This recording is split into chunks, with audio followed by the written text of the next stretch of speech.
Hello, I'm Mike Raymond. Welcome to the highlights of the 1990 Shell Ultra Australian Touring Car Championship. This series produced by Chevron Publishing in association with the Confederation of Australian Motorsport. Well, 8 rounds of the title have been scheduled this year, commencing at Sydney's Amaroo Park Raceway. There's the traditional second leg at Symmons Plains in Tasmania, then off to a new venue, Victoria's Phillip Island. From there it's over to Winton in northeastern Victoria, up to Lakeside in Queensland, a return to the rustic setting at Mallala in South Australia, then across the Nullarbor to Wanneroo in the west, and on to Sydney's Oran Park Raceway for the grand final. Well, this year, of course, there are a couple of alterations to the touring car specifications. The Sierra's tipped the scales just over 80 kilograms heavier than last season. Nissan has promised its new four-wheel drive GTR twin-turbo Express will be ready by mid-season, and the General is back with British ace Wyn Percy at the helm of the factory Holden. Well, exciting ingredients indeed for a champagne season. Let's go to Amaroo in the opening round where Alan Jones has pole over John Bowe, Tony Longhurst, Richards, Brock and Greg Hansen. Wait for the lights to turn to green. John Bowe and Jones on the front row. Edging across the line, Bowe gets away smartly. Jones lights up the tyre there, side by side, heading up the hill. And a mighty start from Richards up the outside of the pair of them, catching the two Sierra drivers unaware. And Richards may well take the lead as they go over Bitchapave. And here he is trying to fight back to get the inside. Fantastic start from Jimmy Richards. Jones is now forced out wide and gets the sideways treatment from Johnny Bowe. He moves into second spot. Tony Longhurst makes his way to fourth place. And boy, have we got a race going here today at Amaroo Park. Gentleman Jim and Nissan teaming together with a beautiful start, but Bowe coming down wants to race with him. Alan Jones runs in third spot. Longhurst back one spot behind them, and as they head down to the lake for the first time, if Richards leaves an opening here on the inside, watch for Johnny Bowe. Won this race last year, went on to win Bathurst and runner-up in the touring car title. It is bumper to bumper racing over 50 laps for round one of the Shell Ultra Series, and it'll be Jimmy Richards who leads them across the line for the first time. Unbelievable start for Jim Richards. Wind your memories back 12 months and recall the battle between John Bowe and Jim Richards. Richards having spent almost 60 minutes behind the guy in car number 18. He said last night he didn't want to have to do that today, but one would not have expected to make such a blinder start and solve the problem immediately. Well, of course, we saw a sensational start thanks to Nissan Sport. Our race cam coverage, this is what the start of the race looked like. Jones on the inside, Bowe the outside, side by side. Richards grabs another one, slips straight around the outside of them in the Nissan Skyline, heads up Bitchapave Hill, over the top, heading down to the right-hander. Also caught the windscreen wipers on the way into the loop, and that's the way Jimmy Richards took the lead. Visor went up and he was on his way. Here's our long shot as they come up the hill. Look for them now. There's John Bowe coming through behind our race leader. Next one is Tony Longhurst. Then Mark Scaife in the second of the Nissans. Jones has dropped back a spot, and Brock now starting to haul in Alan Jones. That's the order as they head up Bitchapave, and I think that's where the race for the minors is certainly developing at this stage. 2 seconds now, Richards to Bowe. And if you want a new view of the racing, we're going to do that with thanks, of course, to Nissan Motorsport with their headlight cam. And don't tell me that doesn't give you a dramatic look at the racetrack here at Amaroo Park as our race leader, Jimmy Richards, coming in with a group of the slower cars here, some of the BMWs, Peter Doolman in there as well. They leave the inside line open for him. He tucks in as they make their way back onto the start-finishing straight. And it looks like through the noise, flag that we may be getting, or Johnny Bowe may be getting a... He gets the noise flag again. Well, with it looks like some reps from the State Pollution Control Commission. There's the flag to tell the drivers you're making too much noise, do something about it. So all you can do, there's Larry Perkins again, gets the flag. Car number 35, Glenn Seaton, joins us on race cam. Glenn, it hasn't been your weekend so far. Well, I've taken a bit of the wrong tyre choice today, but that's the way it goes, and we're just going to try and keep on the tails of these fellas in front, and hopefully their tyres will go up. You seem to be making any ground there on Greg Hansford? Well, we're making a little bit, but then we get caught up in the traffic and we lose a bit of ground, but we'll soon catch him, just give it time. You had problems on Friday, back one of them into the wall. How much has that put you behind? Well, the second car was as good as the first car anyway. The car's going well. It's just we've got a few problems at the moment. All right, we'll let you get back to it. A philosophical view from Glenn Seaton. Thanks, Mike. Okay, mate. Here is the 16 car in the pit area. They're looking pretty good, as I understand, in practice on Friday, Neil. Friday the car performed very well. Wynne was very happy with the balance, and it would seem as though the car was capable of doing consistent laps, but I wonder what tyre choice they went for prior to the start of the race, because whatever it was, it's wrong. Well, here's a good scrap developing.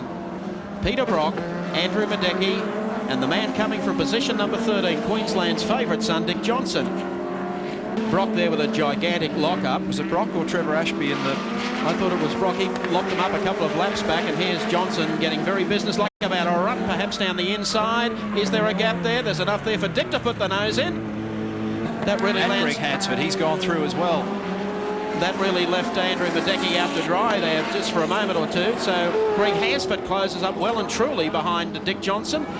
And Johnson in his path now towards the race lead, or at least one of the top 3 spots. Fascinating scrap between these two drivers. This is great stuff. Dunlop tyres versus Bridgestone tyres, and you know, Peter and Dick set their cars up differently as Dick dives to the inside now and sneaks through. That was a good pass. Jim Richards, Nissan Skyline, running in second spot, and closing on him now is John Bowe. No need to tell you about the time difference. You can see it with your own eyes. Mark Scaife to the pits. Problems for Mark Scaife, but the dice is really back up front, where Jimmy Richards, who bolted away to a pretty big lead, now has a closing John Bowe on his tail. Tasmania Sportsman of the Year, John Bowe, beating the likes of... Bowe has clamped the tail onto the guardrail. Now, has he done any damage to the left rear? That's the brake that Richo needed. We'll take a look at that for you. Watch Jimmy Richards getting out of this turn, coming onto the straight. And John, bang, brings the front round, but he got it straight very, very quickly. Well, here's Glenn Seaton, who told us earlier that he'd made the wrong choice on tyres. So he's in, that really takes care of any thoughts of finishing in the top 10 here today in the opening round. He was in 9th position. Race leader still Jimmy Richards, and the Nissan Skyline. John Bowe runs second in car number 18. And then Tony Longhurst in car number 25, the Benson and Hedges here. And I think an outstanding performance from Johnson this afternoon. Very much so. You know, starting from that far back on the grid, position 13, you know, it's pretty hard work. And the guys just kept on plodding and just showed that you've got to hang in there. And they've obviously come up with the right settings and tyre compounds on a car to allow him just to nip away at the opposition. He's passed Alan Jones, and of course his teammate John Bowe is doing a terrific job in second, although John's now just fading a little from the back of Jim Richards. A couple of minutes to go for Jimmy Richards. There's Alan Jones running 5th in car number 20 and dropping back through the pack. So the car looks to be going pretty slowly. I wonder whether he's got a problem and he just has to get it home. I think he's been gathered in already by Greg Hansford and by Andrew Madecki, so that's bad luck indeed for Jonesy. AJ will soldier on to the finish. In the meantime, though, car number 2 continues to lead it with time running out. The short straight now to the next right-hander, and you're going to ride home with the winner of the opening round of the Shell Ultra Touring Car Series. It's almost checkered flag time as Jimmy Richards comes up, and Richards beats the Sierras on day number 1 of the 1990 series at Amaroo Park Raceway. And I think a delighted Fred Gibson, the Nissan Motorsport team manager, talking to his driver as we take our Toyota race score to confirm that Jim Richards has won round number 1 here today at Amaroo Park Raceway. John Bowe in the Shell Ultra High Racing Sierra takes second. His team boss Dick Johnson picks up 3rd place. 4th goes to Tony Longhurst in the Benson and Hedges Sierra, and rounding out the 5-0-5 master Peter Brock.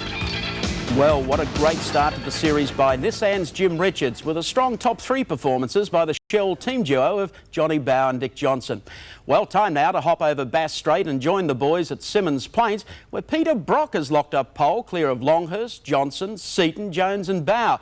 And while the Nissan dominated on the tight and twisting Amaroo layout, it will do it a little tougher at the Plains, where sheer horsepower means absolutely everything. Racing, Brock off to a good one this time. Longhurst buried it on the starting line, and Johnson grabs a gear. And Johnson up now on the inside is really going to make life interesting for Tony Longhurst when they head down to the first corner. Brilliant start by John Bowe. And just look at Alan Jones muscling his way into the action. Also a good start there from Jimmy Richards. Brock into the hairpin gets out of there with Johnson in second place, and right behind him is Tony Longhurst. They're all through turn number 1, the hairpin, without a problem. Alan Jones again for the second race running has lit that car up and absolutely smoked it. He sat there going nowhere as we watch this scrap between Longhurst and Dick Johnson. Peter Brock the leader. And problems back in the pack. I think it could be Alan Jones. In fact, got smoke pouring out the back of the second of the Benson and Hedges Sierra, and he is slowing down appreciably. This moment, though, it's Peter Brock who'll lead them round for the completion of the first lap, and doing it comfortably as he comes up over the hump. Back towards the pits with Longhurst showing Dick Johnson. He's got enough stick to be able to pass him in the opening lap, so they're down 1 lap with Brock leading it. Well, this is an aggressive start from Tony Longhurst as we look at his teammate Alan Jones. Remember, I said off the line, the car just sat there absolutely smoking the back tyres. Look at the Jones car, smoke everywhere. Glenn Seaton off to the right. Jim, those super quick changes, he had to lift off a little bit because Glenn came across and took some territory, and that's Andrew Madecki on the outside. Then they go down to this super tight left-hander. As we come back now with Peter Brock still leading from Tony Longhurst. In third place, Dick Johnson. In fourth place, John Bowe. I understand that Jim's able to hear us at the moment. How's it going out there, Jim? Good, Neil, so far. Did you get off to a good start? I saw Seaton take some ground off you. Yes, a few of them did, but I'm just slowly working away at them, not trying too hard too early. Long way to go yet. You said last night, Jim, that you thought the car was going to be very consistent. Is it showing up that way? Yes, it is. You know, we're only a few laps into the race, but so far we're managing to hold on to the 3 Sierras in front of us. We'll have to see how things pan out. Oh, I don't know about that. I think we're watching a pretty good bloke at the wheel here at the moment. Thanks, buddy. Talk to you later. See ya. And as we watch Dick Johnson here, you'll note that there's a yellow car missing from this frame. And Tony Longhurst, for some strange reason, has gone to the pits. Now you'll see Dick Johnson go through on the inside in the far corner over at Coca-Cola. And just a moment after this, suddenly Longhurst just looks to the left. The car slows up desperately. John Bowe goes by and he's gone to the pits. Colin Bond driving for Caltex in the Caltex Sierra. Bond is running 7th on the road at the moment. He made a good start. Got away quickly from Jim Richards. He's hanging in there. John Bowe, 3rd in the race. 4th is the man right behind him in the Peter Jackson Sierra, and that, of course, is Glenn Seaton. They're probably the closest 2 cars since the race started. They've been having their own individual scrap. Seaton gets close for a spell, puts a bit of pressure on John. Then a lap car will interfere, and then the gap will open up. Getting a little closer this time as they make their way up towards the hairpin. I think John would love to win one here, but it's not going to be today. We take our race cam in the Glenn Seaton Sierra, sponsored by ICI Dulux Auto Colour, and then you can see just how he gets away from him in that spot. So Dick Johnson turning in another splendid drive here today at Symmons Plains. The race is far from over. John Bowe seems to be just gaining all the time, moving towards both Johnson and Brock, and Glenn Seaton is just on his bumper. Oh dear, he's got him. Brock locked up a brake, or something let go on the car, I'm not sure what, but he got very out of shape in that hairpin, and he caught one midships then from Dick. Dick's through with all the fooling. It's time to get down to some serious racing for the lead now. So, dramatic turn. I'm a bit confused by all that. I can't quite figure out what happened there. I have to go away and have another look at all that. But we can't afford the time. No, it's all happening with Brock sort of busy signalling to the guy in the Corolla that he's got a little bit of a problem on his hands at the moment. I think it's a number 17 Sierra. Crowd has really come to life here at Symmons Plains.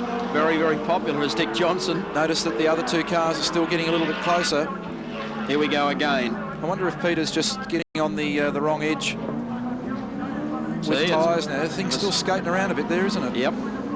All the time, you'll notice that John Bowe's getting a little closer. I think Brock's car might have a bit more, well, it's had so far a little more stick in a straight line than Johnson's car, and Brock has now turned into a bit of defensive driving. He's got a couple of cars to negotiate here, and that'll be hard work. And Dick's going to keep him honest. Gee, it's a great scrap, isn't it? Good pickies from Dunlop Race Cam. And now Johnson down the inside. The gap. Bang! Out of the way. They are playing for keeps at Simmons Plains, and Brock's got the hand out of the window. I'd suggest to Peter he might like to get it back inside the window, because he was signalling to Gerald Kay. I know. Please get out of my way. It was probably so he can't afford to be held up and then have to use a great heap of power out the other side of the corner. He's got to keep some sort of speed up through the corner, because if he calls on too much from his right foot, he's going to break out into masses of wheel spin.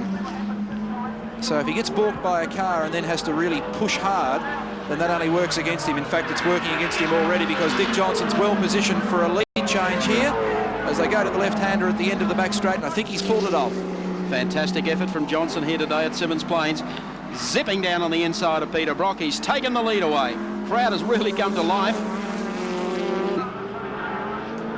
It's all getting pretty tight here now as Larry Perkins opens the door up here for Bow to go through. We take Dulux Autocolour Race Cam, and Glenn will dive straight down on the inside, and he's right on Bow. Broke loose with some horsepower then as he came off the turn. You can hear the Commodore to his right-hand side. 3 cars all scrapping here. Larry's 1 lap down. And this is 4th, looking for 3rd at the end of the back straight, down to the left-hander at Coca-Cola. Oops, John locks up the front left. And you can see what that does. Look how it just eats into time. In fact, Glenn got right so close on the back, he had to back off again. Out of Coca-Cola turn. Now down towards Little Hump. Over there, down to the pit turn, Dunlop Bridge, and we expect to see the checkered flag not too long as Dick Johnson sweeps across the line to take the checkered flag. Round 2 at Simmons Plains to the Queenslander Johnson. Second to Peter Brock in car number 5. Finishing back in 3rd, Tassie's Johnny Bow. Good finish from John Bow today. Let's recap them for you on our Toyota Race Score service.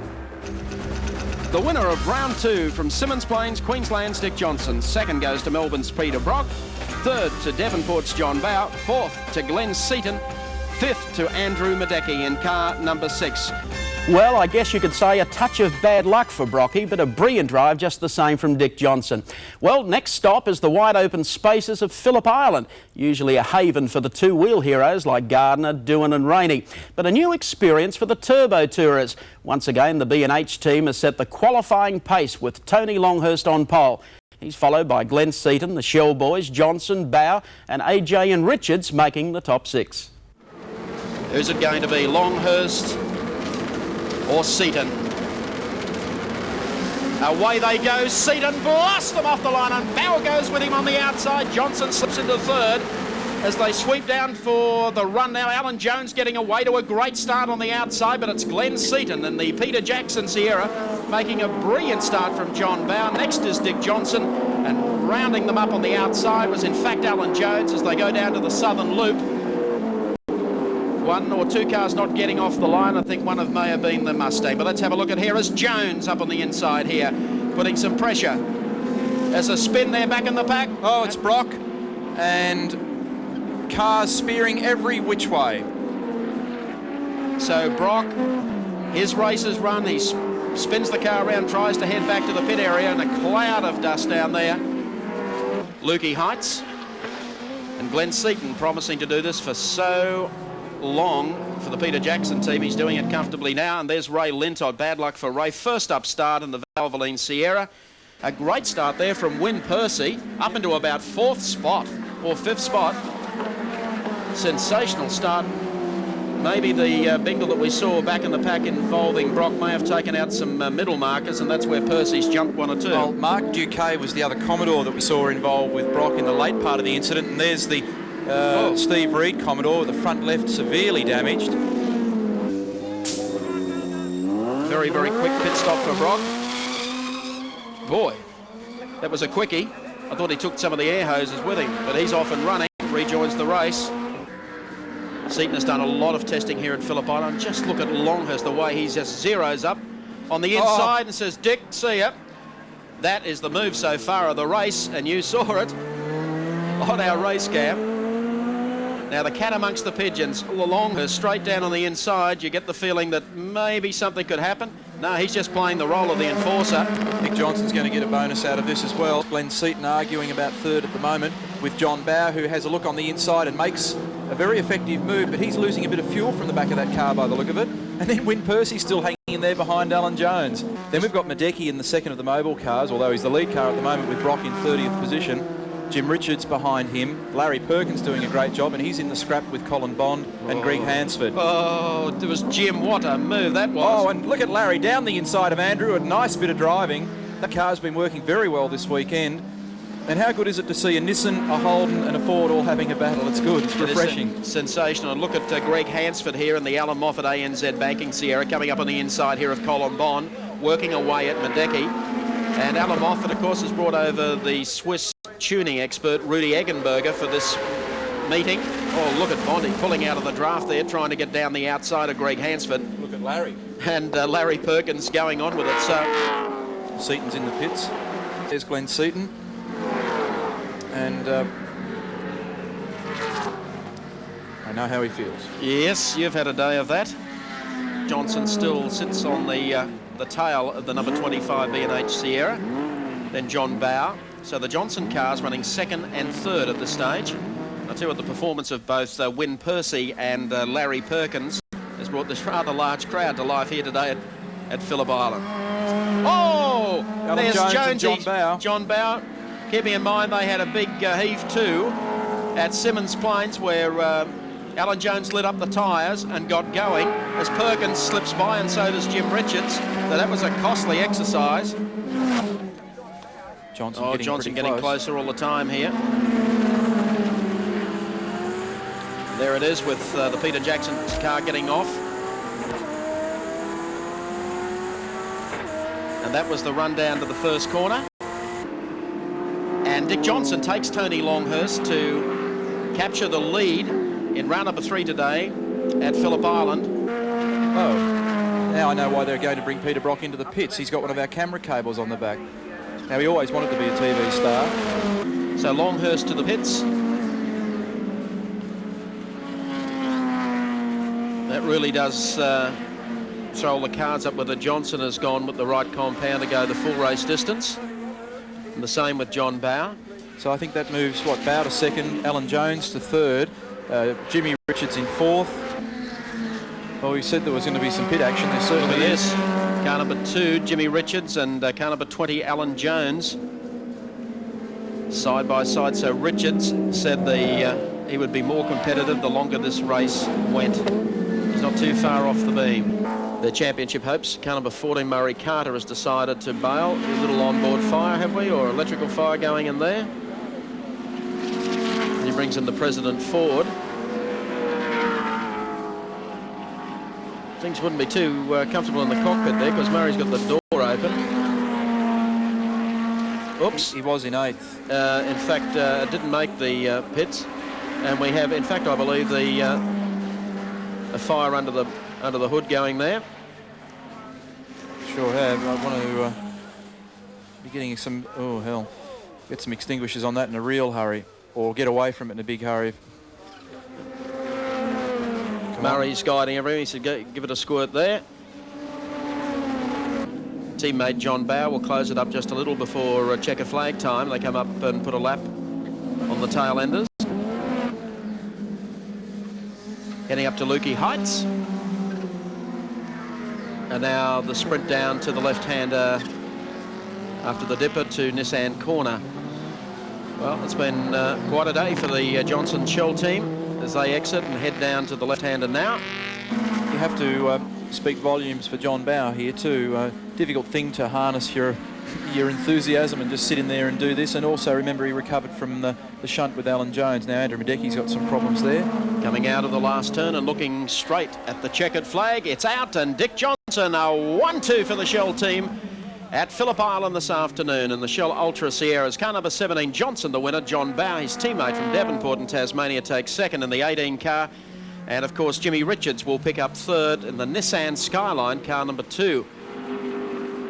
A sensational finish for Johnson, put it all together so well here today. Let's check them out on our Toyota race score.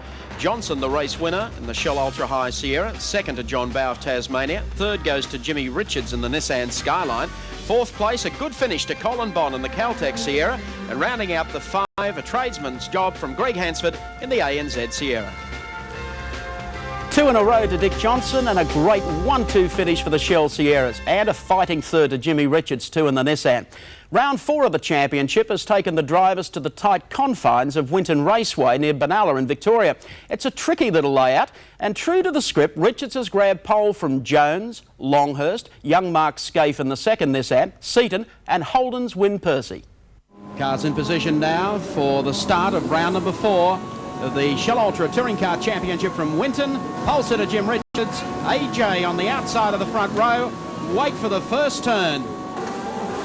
They're off. Jones actually gets the best of it, but Richards catches the next one, gets through smartly on the lead, and then Mark Scaife making a brilliant start out of the second row. Just look at them fight for racing room as they go into the first turn, but Alan Jones dropping into second spot and Richards leading it. A wall of cars here at Winton Motor Raceway as they work their way up to the sweeper. Look at that's Kevin Waldock out in the grass there, and Dick Johnson got all out of shape, and look at this scrap on at the head of the field. Jim Richards, a tremendous start. One of the drivers, I think, in either one of the Nissans had a million revs when he left the line, but he still made a great start. I think that may have been Scaife. He's up to third. Just look at Win Percy. He has made a blinder up to fourth already as they head up to the right-hander at Castrol with Jimmy Richards, the race leader. It's a monstrous field of touring cars contesting this round at Winton. It's Jim Richards, Alan Jones in second place. Third place is Mark Scaife. In fourth place, Win Percy making an attack on the inside. And behind him, Tony Longhurst. Okay, coming through the S's, just look at the scrap. Alan Jones all over Jimmy Richards, gets the inside run as they come off. Richards up on the ripple strip and Jones down on the inside. Moment of truth now for Alan Jones. He takes over the lead. Sweeps into the lead in the Benson and Hedges Sierra with Richards now running in second spot. And Mark Scaife runs in third in the Nissan number 3 car. Right behind him, Win Percy in the number 16 Holden Special Vehicles entry. When you listen to the engine note in this car and listen to how carefully Jim bleeds the power on. He's forceful yet careful and has to be so careful. Look at Jones being pushed a little wide there. Now he scrambles back and covers his ground. What's the part number on the diff there? That's how close it is as Jimmy Richards gets into stalking mode. Takes Jones on the inside as they make their way to Penrite Turn. And now the Nissan leads round 4 of the Touring Car Nationals from Winton. Superb display there from Jimmy Richards. Is waiting for the right opportunity. He's through and now leads the event. As Jimmy Richards goes through, has opened a break of about 10 car lengths to Alan Jones in the number 20 car. And here comes Scaife. Boeing straight down on the inside, gets Jones out of shape. That's just to soften him up perhaps. Well, he's softened him up all right. He's come through. Expect a bit of a... I reckon that that Scaife is a bit pumped up after the last race. Now Jones comes back and wants to argue now. Has Mark got a problem as a result of that?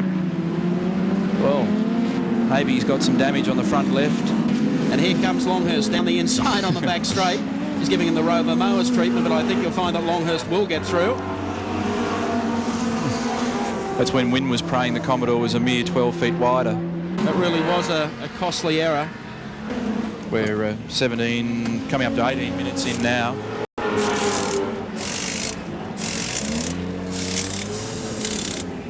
Well, that's the situation in the pits. Mark Scaife goes back out.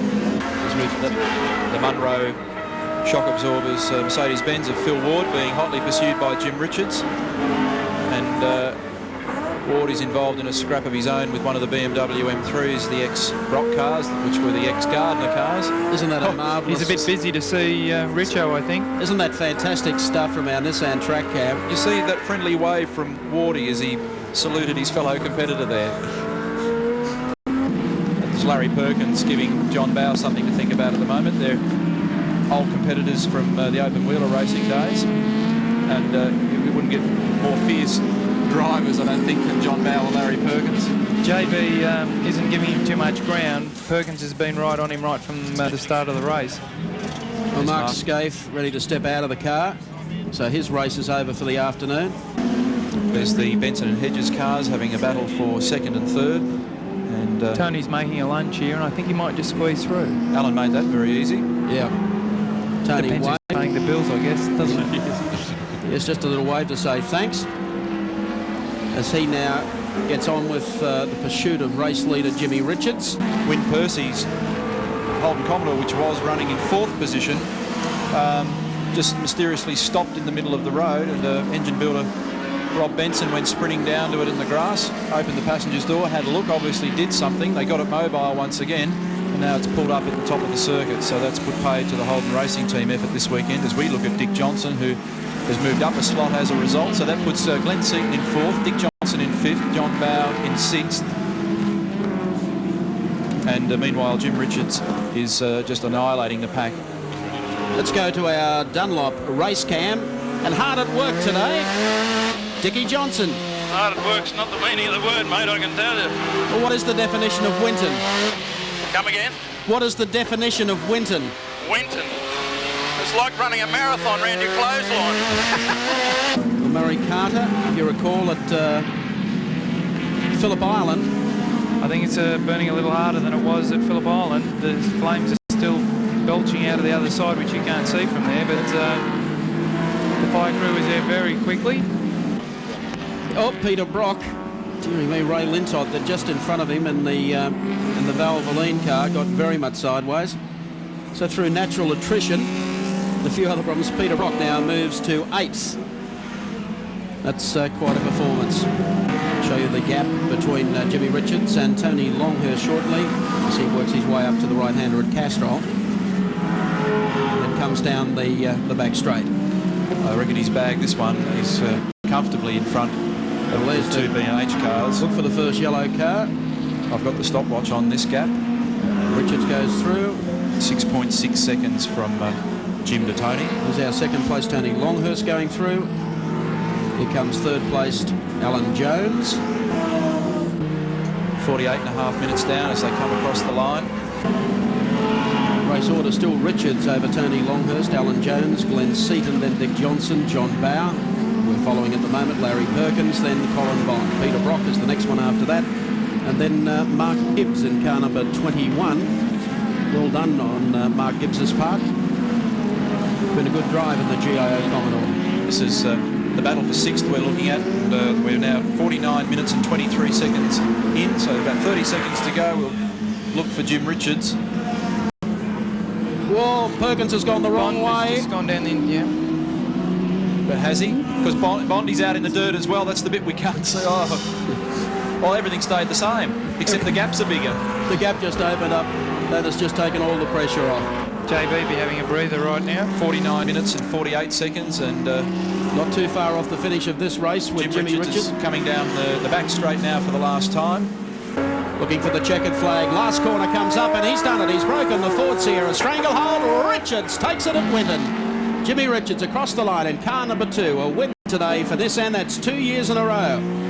Okay, let's recap them for you now on our Shell race score. The winner of round 4 from Winton this afternoon, Nissan's Jimmy Richards. Second place goes to Tony Longhurst in the Benson and Hedges Sierra. Third to his teammate Alan Jones. Fourth spot to Glenn Seaton in the Peter Jackson Sierra. And rounding out the top 5, Queensland's Dick Johnson. What a race. 4 rounds down and 2 wins to Richards and 2 to Johnson. Here's how the Shell Series points table looks at the halfway mark. Johnson ahead on 60 points, 4 clear of Gentleman Jim, and then 8 to John Bow in the second of the Shell Sierras. Round 5 at Lakeside is next on our highlights package, and would you believe it, 3 Queenslanders at the head of the qualifying queue. Longhurst, Johnson and Jones. But if you're a punter at heart, take a little advice. Go with the long shot. Ready for start. Turnaway crowd here at Lakeside Raceway today. Streaming into the place since 9 this morning. Hang on Australia, we're about to go racing. Off the line, Johnson away quickly, Bowers away even faster on the inside.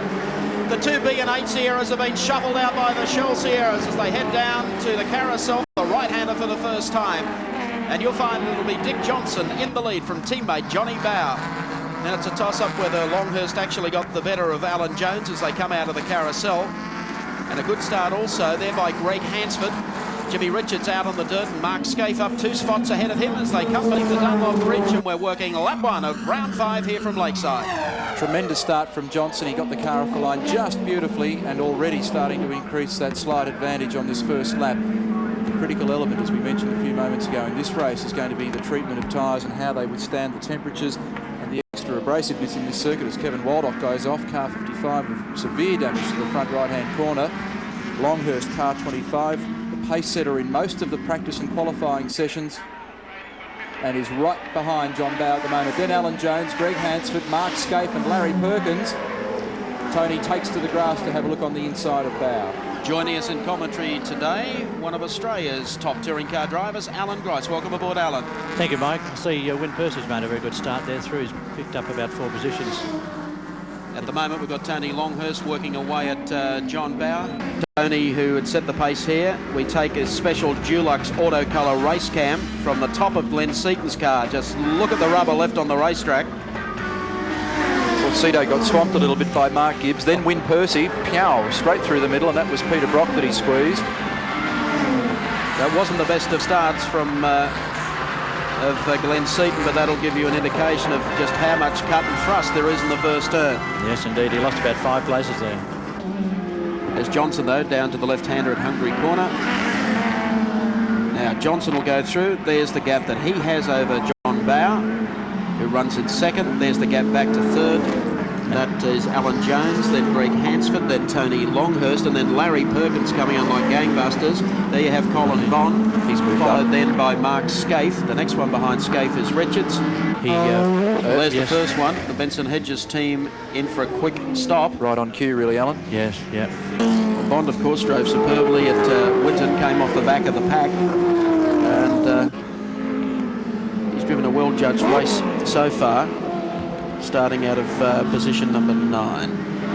I have some viewers that would be interested in the fortunes of Drew Price, who was to have driven the second Peter Jackson Ford Sierra this weekend, but it broke an axle yesterday. And about this spot here, as Colin Bond has a look on the inside to try and force a little bit of real estate, and I think he's now in a position to be able to squirt the Commodore to death down here.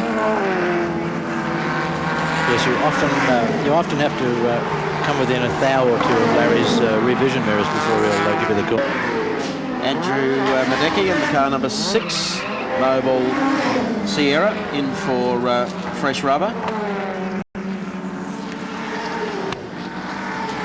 And I think Jones has got a major problem because it went well and truly off the boil on the approach to the carousel, and Bondi is closed up. There's something for Frank Gardner.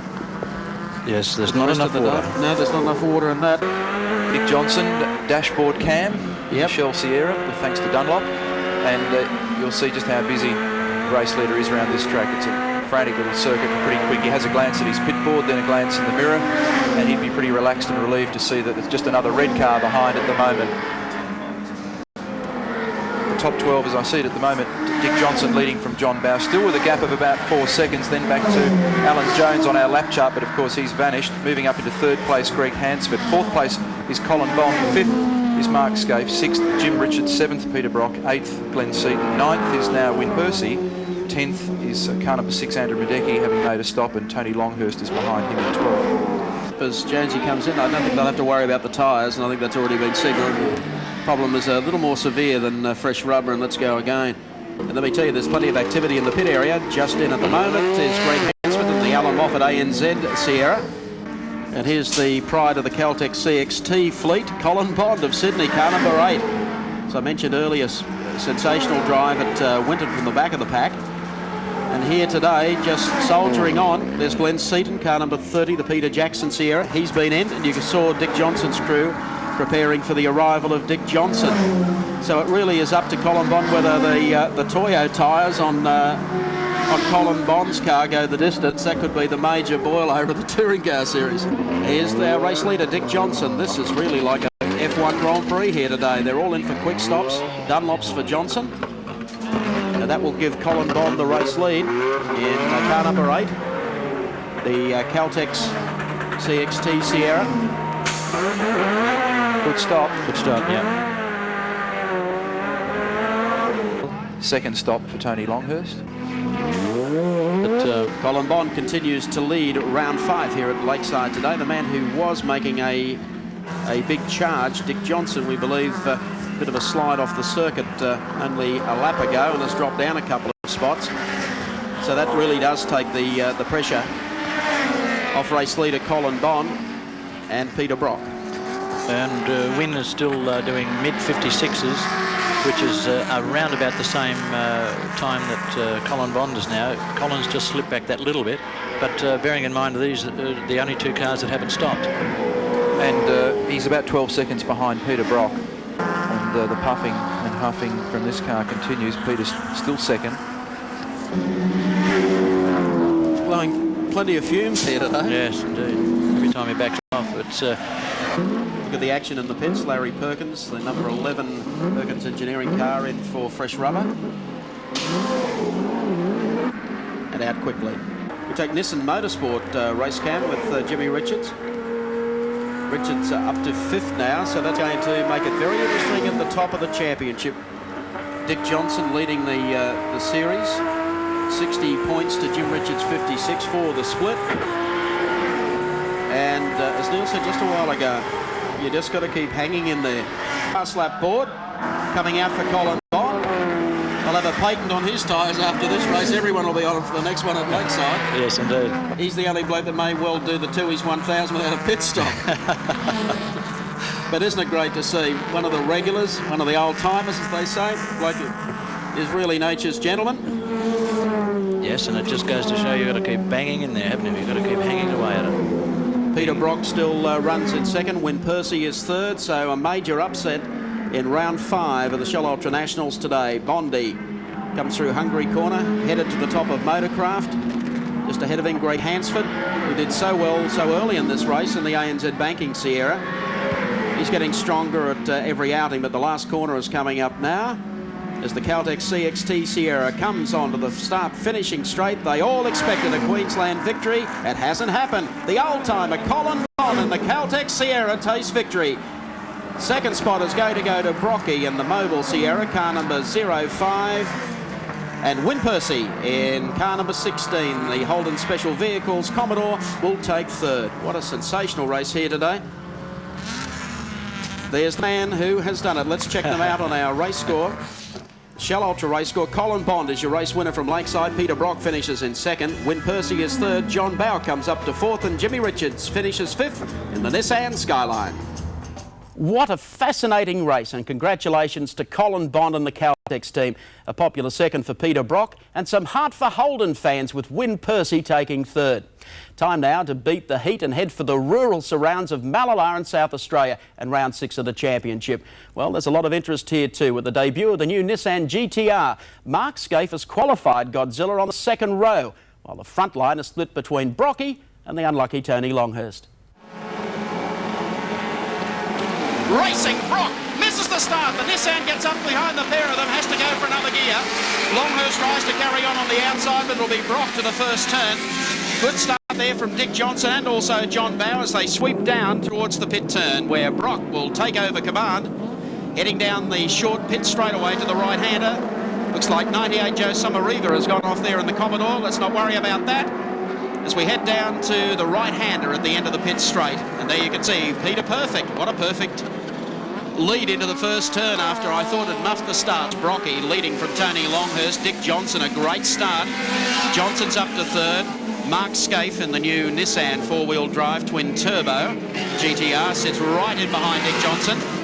All of them just putting a wheel over the curve. Now the thing to watch today with the Nissan, I think the thing that struck just about everyone here, it might be the best handling car in its debut appearance, but watch it come off a corner and work the next straight. Yes, well, that's where the traction on all 4 wheels, Michael, gives it something to think about. And there he is executing a nice passing move on one of the Shell cars already. Well, that's Dick Johnson. Down on the inside, Mark Scaife. The car fairly sizzles down to the next turn, but there's Brocky doing it for Mobile in 05. Slowest corner on the racetrack. Longhurst still runs in 2nd. I would think Mark Scaife would now be to 3rd. Followed by Dick Johnson, who's under siege from his teammate, John Bowe. And right behind them is Colin Bond, hanging in there with them too in the Caltex Sierra, and then Alan Jones, one back behind him. And also a good start from Andrew Madecki, Glenn Seaton there, Larry Perkins, then followed by Jim Richards and Neil Crompton today. And there's problems already. The first one in the pit area is in fact Alan Jones in the number 20 Benson and Hedges Sierra. You can't win a sprint race in the pits, Michael. If No. they have to stop, it's the end of the day for him. You can say, cheerio. There's no way you can get back out and do anything. And Tony Longhurst now under a lot of pressure from Mark Scaife in the GTR. You notice the shortcut that Mark's taking there, and that's the traction he's got. That's fairly loose marbles there. One would describe it as not exactly part of the circuit, but he was able to plant it in there on the inside line and just do what he wanted. A little power oversteer on the exit of that corner, but nothing that he hasn't got under control. He certainly does appear to have it under control, and what an outstanding debut so far for the new Nissan GTR model. There's the gap back to Mark Scaife, who runs in second. Longhurst is third. John Bowe is fourth. Fifth is Colin Bond in car number 8, and he's moved right up behind John Bowe at this stage of the race. And there's Dickie Johnson keeping them both company. Well, John seems to be in a spite of trouble here. I don't believe that Colin should be able to just fly by him at that rate. That looks like a bit of a problem for the number 18 car. Up front in the Mobile Sierra, and right behind him is Mark Scaife in the new four-wheel drive twin-turbo Nissan GTR. Here they work. The sweeper coming down this long straight. Stop, start, turn coming up the right-hander. He's quite close. I think probably it's fair to say that Peter's a little bit slower through the corners here, but only a frazzle. But Mark is certainly getting as close as he can without touching him. There's no need to touch him. No, none whatsoever. There's Watch horsepower now as young Scaife guns the Nissan down the inside. We'll have to try and outbrake him. Will he what? He did, passed and outbraked him. I think that's... Now it's going to be interesting to see how far the Nissan is able to pull away from Brock now that he's got ahead of him. We're looking at this fabulous scrap for there's a go. and there's a touch there between Andrew Madecki, who's put it upside down after coming into contact with John Bowe. And then Bowe's gone over the back, and Jim Richards appeared to might have just touched the back of John Bowe's car. That was bad luck. Andrew Madecki says, how on earth did that happen? And such a slow speed, Michael. It was one of those freak deals. And let's have a look at this. Slight tap here. There was just a tap that got Bowe around. Yeah, you think the Bowe would have been the one, but he's caught the front wheel, I think, of Bowe's car, or the flaring. Ricochet, as he came across, ricocheted, must have been just at the right point of leverage and flipped Madecki over. So a bit of work to be done by Neil Lowe and the boys in the Shell Ultra team. They'll have him underway as quickly as they possibly can. In the meantime, Mark Scaife continues to lead the race from Peter Brock. Colin Bond runs in third. Dick Johnson is fourth. In the meantime, the order remains the same. Sorry, Neil's been passed in every turn now. Well, he realizes that he's got a slightly slower car in those areas. He's not being pedantic about it. He's taking tit for tat and gone back and had another go there. There's Larry Perkins. He's been in for a pit stop. Running on the 12 wheels today, he was telling me. As our race leader, everyone expected the car to be under a lot of pressure. Oh, there's a sight we don't see. Oops, and he's gone off. No, something's happened there. Absolutely. Now, whether or not it's just a lock-up and he's going to come through the sand trap, or whether he's given it away. Can't quite make up his mind whether it's going or not. It looks like it's still got a bit of traction, but something there when the right rear wheel locked up. Well, that puts Peter Brock back in front. There's Mark Scaife. His race is over. He's going via the infield, heading back to the pits. And here is the man that goes back into the lead, Peter Brock. Freddie Gibson, team manager for Nissan, talking to Mark Scaife on the two-way. There's Glenn Seaton, young driver with a ton of potential, doing a good job in the Peter Jackson Ford Sierra. Once again, we take this great shot. Now, Dulux Autocolor race cam sits right on top of the roof of the Sierra. There you can see the crowd off to the left as I go across the start-finishing line here at Malala.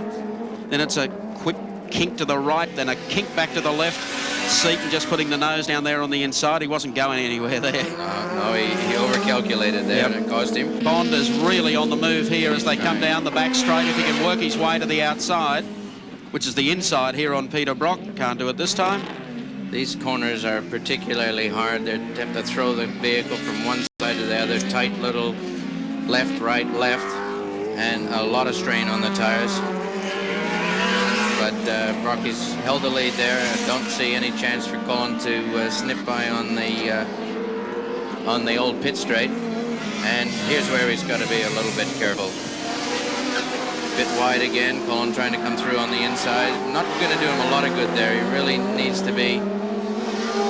No, it's settled down again. So Brock. Oh, Bond up this time. There's just enough of a gap. What a move from Colin Bond, who goes through and takes the lead. Can it be 2 in a row? And it's far from over yet. There's Jimmy Richards running with our Nissan race cam.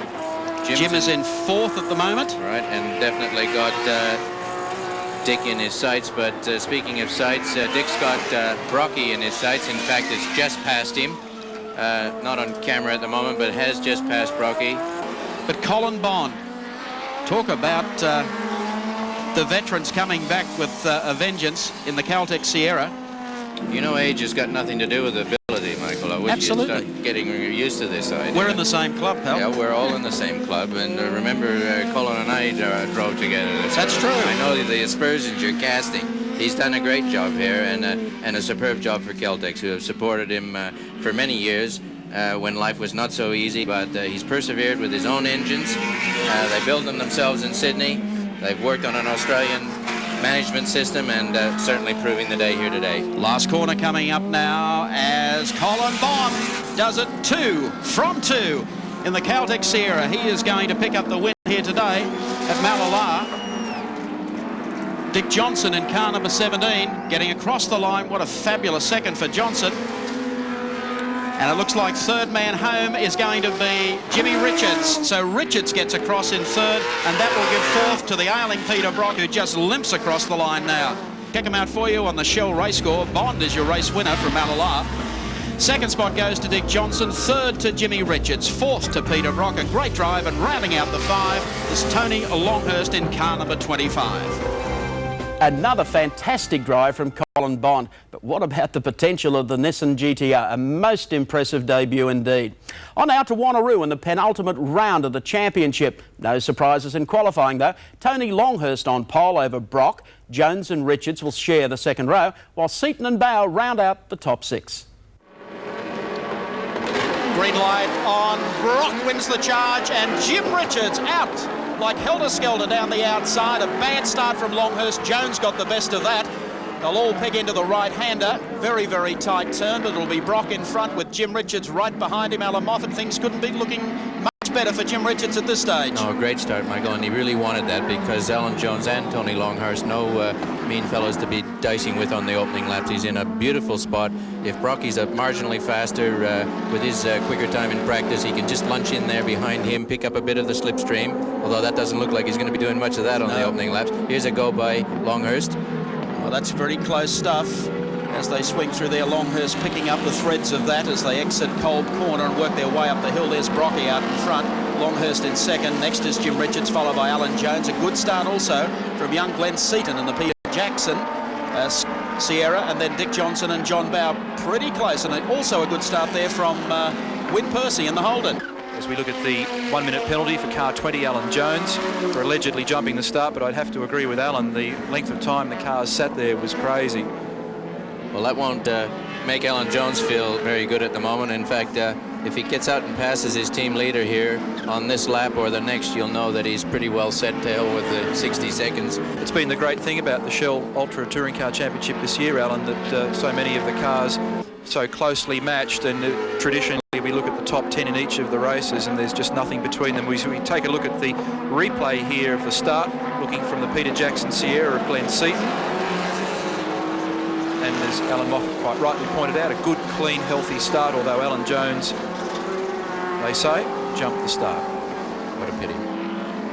That's how we saw the start of round number 7. And Brock leading from Longhurst. Then we see Alan Jones still in third, question mark. Then we've got Jim Richards fourth, Glenn Seaton, Dick Johnson, John Bowe, Colin Bond the next man, and Wyn Percy wins in ninth position with Larry Perkins in 10th. Well, Dick Johnson likes to lead races, and he's certainly done enough of that in his career and certainly around the Shell Series. But today he had the choice of 2 Dunlop tires that he could go for, a harder or a medium compound, and to secure his chances in the championship, he took the harder tires, and just not able to match it with the performance of the Benson and Hedges cars at the moment. But that's not to detract from his ultimate ability to do well in this race.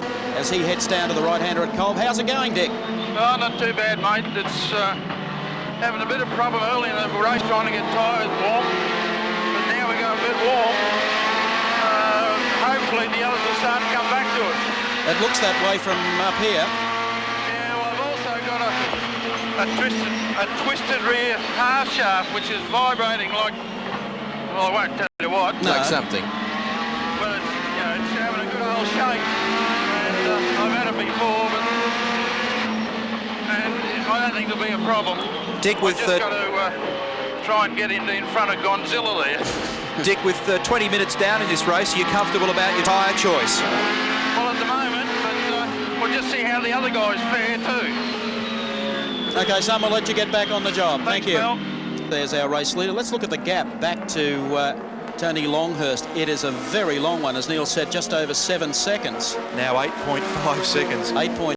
Alan Jones, third on the racetrack, but has incurred a 1-minute penalty for jumping the start. And then, of course, very close, as you'll see now, exiting that corner. Just look at Jimmy Richards and Glenn Seaton. They are getting into pretty close combat as they come up to the left-hander. This is probably the next passing move of the race. Seaton has been able to haul in the Nissan. It's still a little skatey. Fourth and fifth. Behind them we have Johnson, Bowe, Bond, Percy and Perkins. Yes, well, at this rate of acceleration, there'll be no stopping Peter Brock. I can't see how that kind of a gap can be reduced. He can nurse whatever problems might pop up on him, and certainly his choice of Bridgestones has given him a good run here today. Here's our Dulux Auto Colour race cam, and zap down on the inside goes Glenn Seaton. So Jimmy Richards goes back 1 in the pack. Glenn Seaton doing a good job. He's up 1 and starting to close now on Alan Jones. But Johnson, car number 17, being able to get through on the inside of Jim Richards in the Nissan GTR. And a good passing move. We'll replay that for you in a moment or two to show how Johnson was able to effect a pass. In fact, here it was just the previous lap, coming down on the inside of the Nissan. Takes him quite cleanly on the inside. Jim has a little debate, wants to fight back as they go down to the next right-hander. But Dick had too much squirt and is able to pull across. Well, there's nothing the Shell team would love more than to get another car in front of Jimmy Richards. Oh, what a huge lose from one of the Shell cars. He's Dick Johnson. And something broke at the front of the car. I just happened to be looking out the front window here, and it was enormous amount of spark and garbage from the front right-hand corner. Look, he's lost a front right. The car, some major failure at the front of the car, double yellow flags out there, and Johnson in real trouble. Gee, that is bad luck for that the is terrible luck. Dick's about to climb out with the... He's got to get his 7 commentary aerial off. Yes. So he's had a suspension failure by the look of it, and it's gone straight across the road and buried itself in the sand pit. That started a long way back up that straight. So replay here, this is the aftermath, right at the bottom corner, but I can tell you that for the best part, I reckon, of 300 metres, the car was doing 140, 150 mile an hour with a great sheet of sparks coming off it. Johnson went through one spin, was lucky not to be collected by other traffic, and has deposited a major amount of dirt and garbage on the entry to the pit straight. Unbelievable. Well, it's Jimmy Richards making a move now on John Bowe down the inside. Moment of truth. John will go in deep. Jim's trying to go in. Almost a little touch there. That was very, very close. You won't see Jim Richards touching anybody, mate. He would never do that. I was suggesting that maybe John came across the front very late. Well, he may have come a little bit late there, but that's fair enough too. Not going to make any mistakes. 14.5 seconds for Peter Brock to Tony Longhurst at the moment. So that's annihilation. That's just not They'll swab him. He's running on bedrock specials. Well, they'll check him for sure. You can be sure of one thing. It'll get a very good look at post-race scrutineering. That's done with all cars that finish in the first 3. There's the Johnson car off in the sandpit as Johnny Bow pulls out to put a lap on Chris Lambden in the Bow Repair Skyline. And here comes Gentleman Jim storming down the inside in the Nissan GTR, and this time he takes John Bow on the inside. Yes. That's another championship point. Longhurst is in the pits, and he'll also know that Jones has a 1-minute penalty, so we might go down to the pits. I think Dave Christensen's down there. We'll see whether or not we can establish the problem with car 25, Tony Longhurst. Dave? Mike, they've changed all the tyres. They're having trouble getting the temperature right, the operating temperature right by the looks of things, and they're now going underneath the car, so things are not looking good for Tony Longhurst at the moment. Incidentally, Dick Johnson diplomatically doesn't feel like talking just at this very moment. Longhurst has now cut the engine, so I'd say that's the race. Well, Brocky in front, and his spark plugs are certainly firing on all 4 here for him today. He's got no engine problems. He's got no tire problems. In fact, I would think he would be whistling Dixie right at the moment, saying, how long has it been? Look at the gap there, Alan. We've seen our leader go through. Now we're waiting, of course, for 35, Glenn Seaton. You'll have to tread water for a while. Who runs second, of course, in the Peter Jackson Sierra. There's Glenn coming through now. Of course, Colin Bond is third in the Caltech Sierra, and look, here he comes. Yes. Right in there again for another finish. A tremendous performance over the last 3 races for Colin. Kevin Waldock going through, a consistent runner.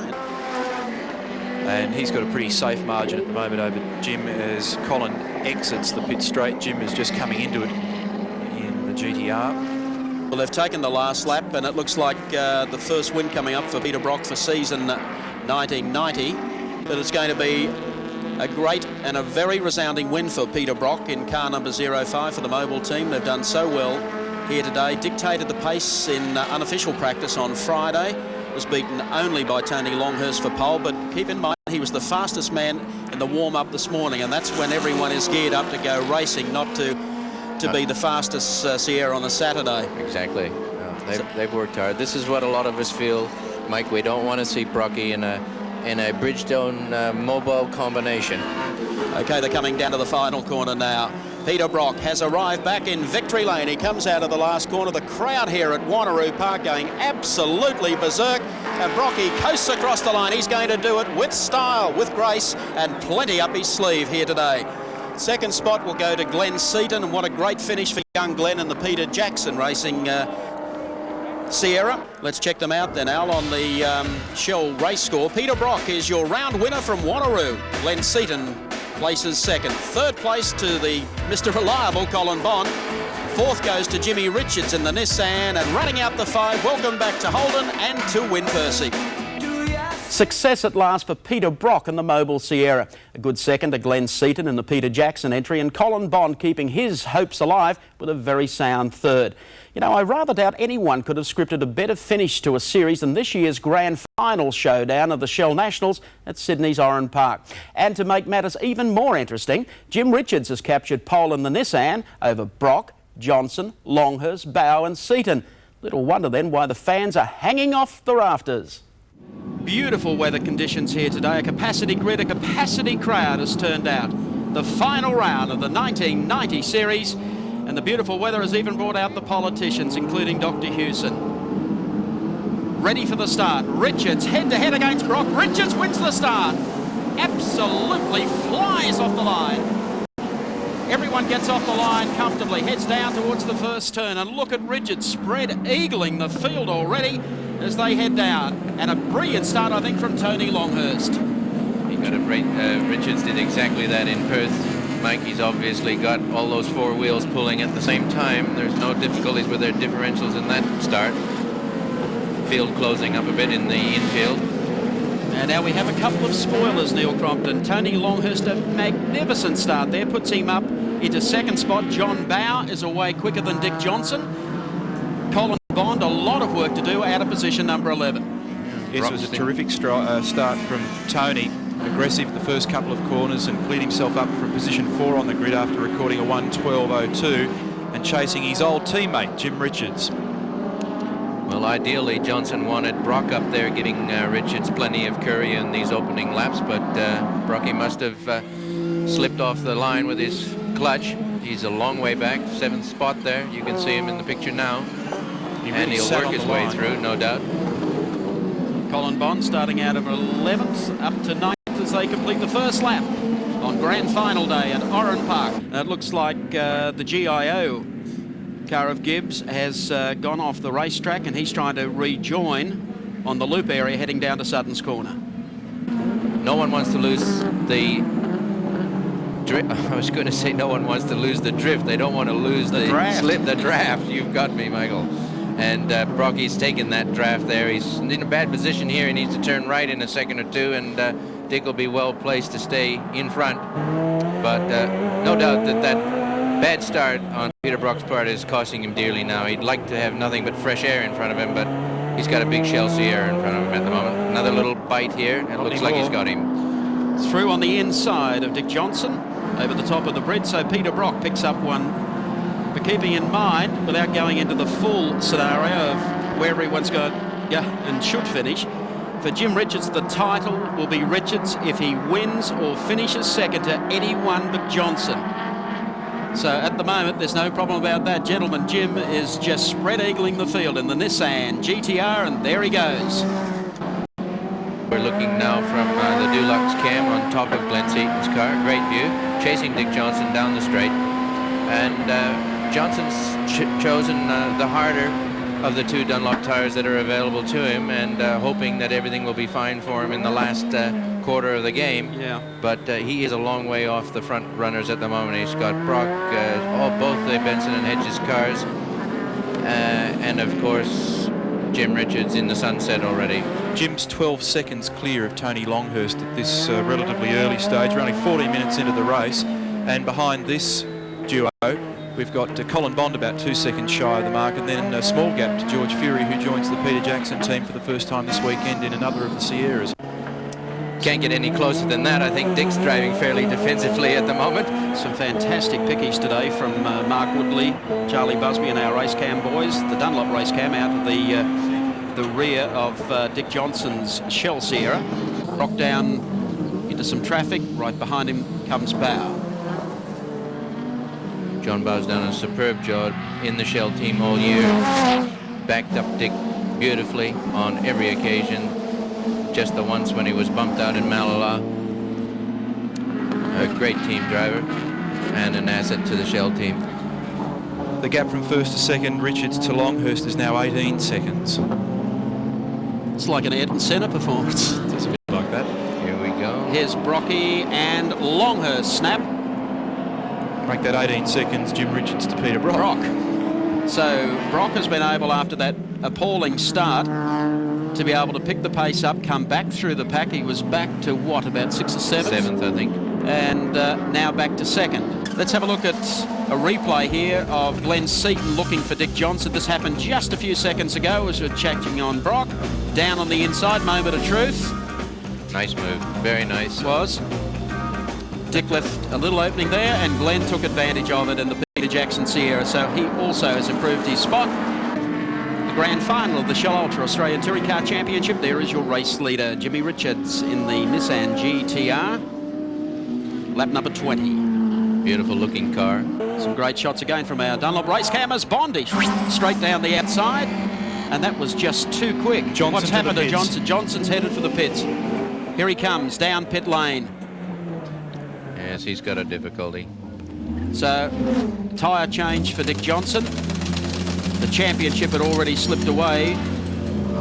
There was absolutely no chance whatsoever after slipping back through the pack that he had any hold back on it again. Was going to be a record-breaking championship as well, Michael. Yep. His 6th. The greatest number to date has been 5. Oops. Pete Gagan. There's Tony Longhurst has whacked that very tight right-hander at the base of the bridge. He had real pressure on him in the last lap from John Bow as we take Dunlop race cam. Dick Johnson rejoining. On the last lap through, Bow was right on his tail, so they were having a great scrap for what was 3rd place. So Longhurst will drop back in the order now. We'll give you the top 10 again as soon as possible. Longhurst to the pits. He's got the rear bumper dragging on that car.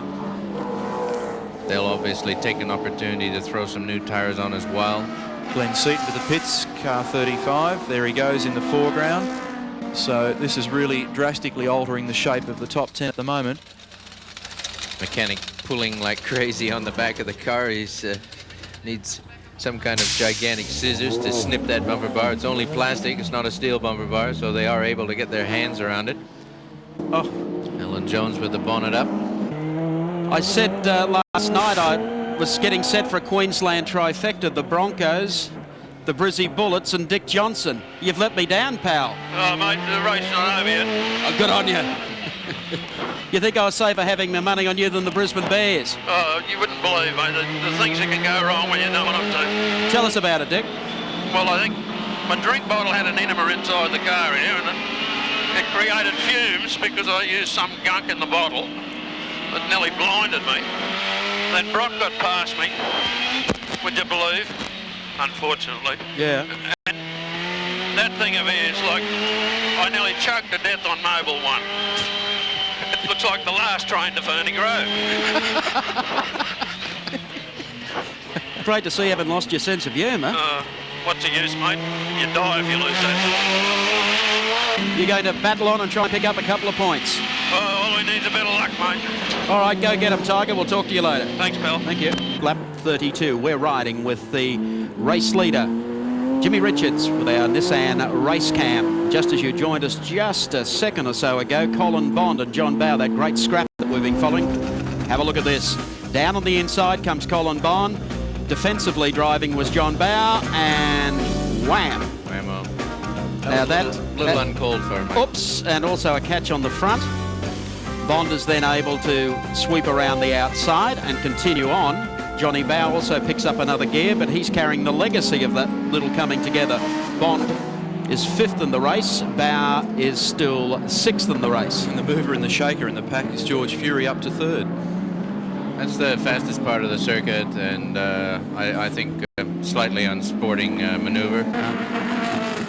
30 runs in 3rd place out on the racetrack, and that, of course, is a familiar face to motorsport, Georgie Fury. George's been out doing a little rallying earlier in the year, and Glenn Seaton has very astutely grabbed his services, put him on the payroll for the rest of the year. So you can see this car as being a formidable runner at Bathurst. Certainly so. George knows his way around there. I believe is still credited with the fastest lap ever in a little turbo. In a Nissan product, yes. They come down the hill again. Jimmy Richards sitting just in behind Mark Scaife. The point I was trying to make earlier about Nissan deciding that they were quite happy to release George Fury, considering they were only planning on doing a minor number of enduro races this year. It's been a bonus for the Glenn Seaton team that he was able to join them, because I think he will bring some solidarity to that team as they go towards Bathurst. Mark Scaife running 8th on the racetrack at the moment.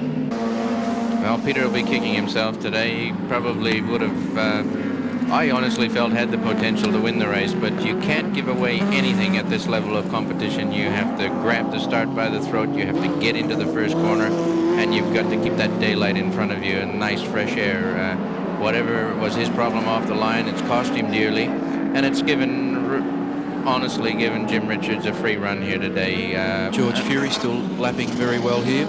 I think the thing that everybody forgets with the Nissan, though, Alan, before we get all too pessimistic, is doing a great job today, is that it's another 50 or 60 kilograms heavier than even something like a Commodore, and it's still quite hard on its brakes and quite hard on its tyres. It hasn't been pushed along today, so to some extent it's got the most ideal conditions that it could run under. At Wanneroo, it was under pressure as the checkered flag comes out, and a win to Jim Richards as we approach the 50-minute mark, and Richards the champion for 1990 and giving Nissan their very first Australian Touring Car Championship. Tremendous performance from Jim, the team, Fred Gibson and the company.